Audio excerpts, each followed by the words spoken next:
पुदीने का पानी बहुत अच्छी चीज़ होती है। हमने अपने ख़ुद भी इस्तेमाल किया है, बच्चों को भी दिया है। पेट के लिए, हाजमे के लिए, इन चीज़ों के लिए बहुत अच्छी चीज़ है, पुदीने का पानी इस्तेमाल करना चाहिए। लेकिन ये अभी तक मैंने कहीं पढ़ा नहीं है कि पुदीने के पानी से क़ुव्वत मुदाफ़ियत बढ़ जाती है।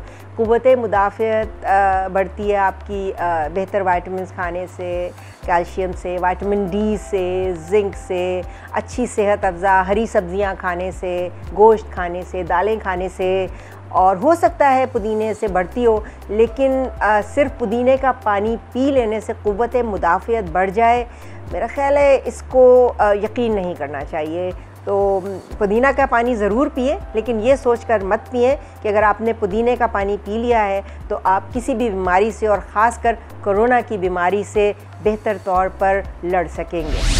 डॉक्टर ऑनलाइन से आप भी हों मुस्तफीद। स्क्रीन पर दिए गए नंबर पर अपने सवालात व्हाट्सएप करें और जानिए जवाबात माहिरीन सेहत से।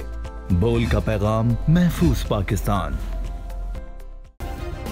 सब्सक्राइब करें और बेल दबाएं ताकि कोई खबर रह न जाए।